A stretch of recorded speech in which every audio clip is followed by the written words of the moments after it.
Olá, professor. É, Hoje, juntamente do meu grupo, nós vamos fazer a apresentação sobre os padrões de projeto. Em especial, o padrão que nosso grupo escolheu é o padrão comportamental State. Então, os integrantes do grupo sou eu, Giovanni Brandão, Guilherme Pix, a Isabela Júlia e o Thomas Henrique. Então, para falar sobre o padrão State, qual é a situação que nós pensamos em criar?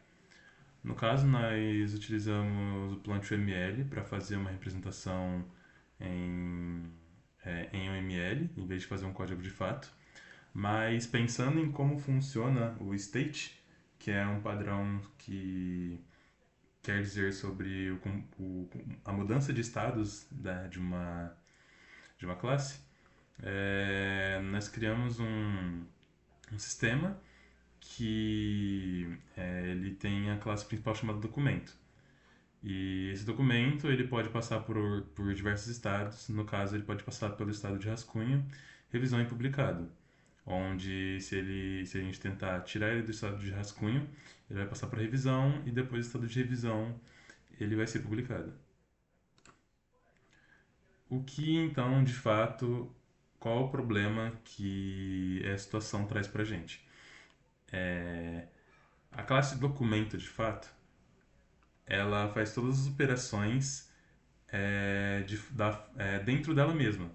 Ela não acaba não sendo escalável, porque caso fôssemos adicionar mais algum estado para a classe documento, teria que ser alterado manualmente dentro da classe e adicionar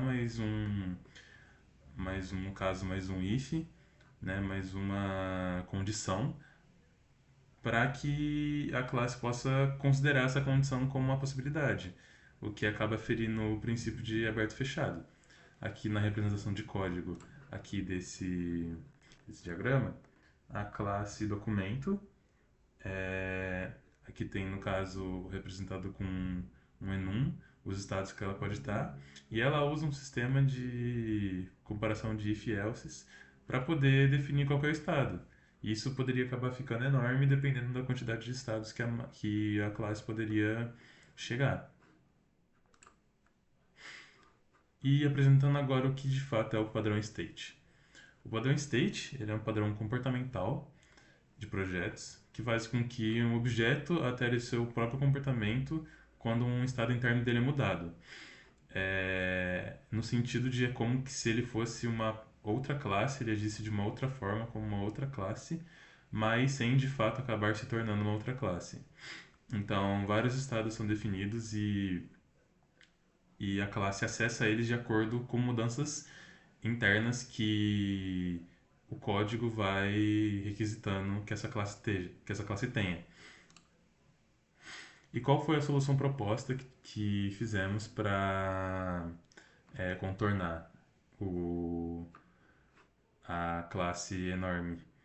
A solução seria criar uma interface comum que define as ações possíveis para qualquer estado da classe. A responsabilidade de saber qual o comportamento que a classe vai ter no momento e decidir qual é o próximo estado é transferida para as classes concretas de cada estado, que vão implementar a interface, em vez de uma classe monolítica.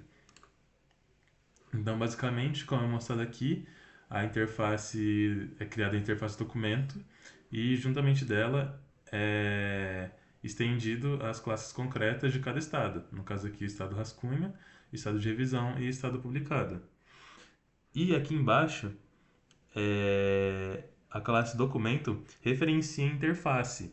E de acordo com o estado que ela for querer aplicar, ela só apenas requisita para a interface que cada classe vai definir, que as outras classes concretas que vão definir se quem que vai ser aplicável para a condição que a classe vai estar atualmente.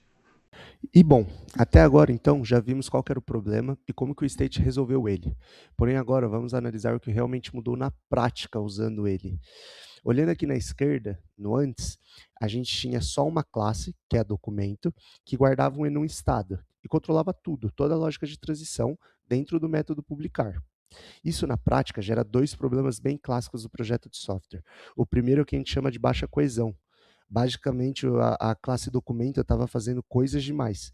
Além dela cuidar da parte de negócios dela mesma, ela ainda precisava saber todas as regras de quando ir de rascunho para revisão, de revisão para publicado, tudo isso misturado. O segundo problema é o autoacoplamento. A classe documento dependia diretamente do enum e de toda aquela cadeia de if-else. Então, qualquer mudança em como o estado se comporta, você tinha que ir lá dentro do código da classe documento para mexer.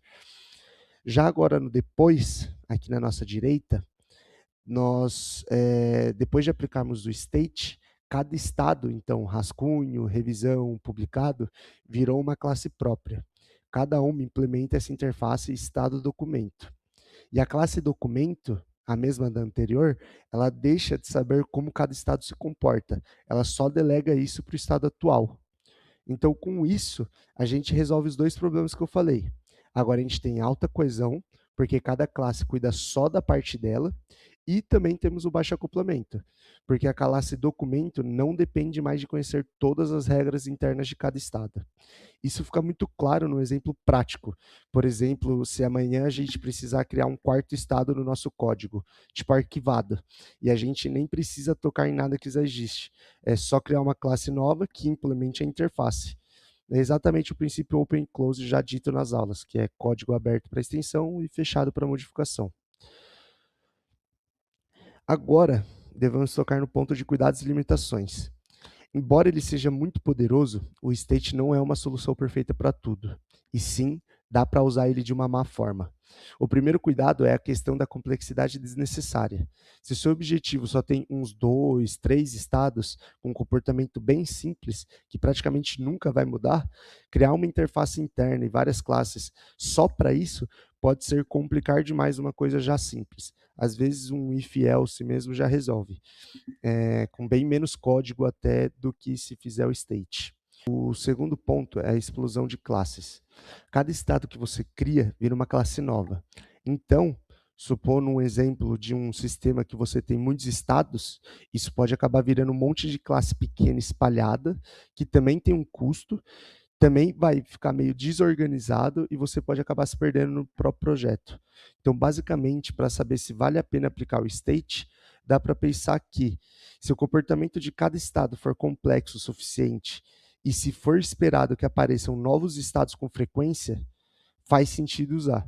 Se não for esse o caso, provavelmente o padrão não precisará ser usado. Então é isso. Já vimos o que motivou o uso do state, como que ele foi aplicado, o que melhorou depois da refatoração e também todos os cuidados que a gente precisa ter antes de usar ele. Esperamos que tenha ficado claro o entendimento desse padrão e agradecemos pela atenção. Obrigado.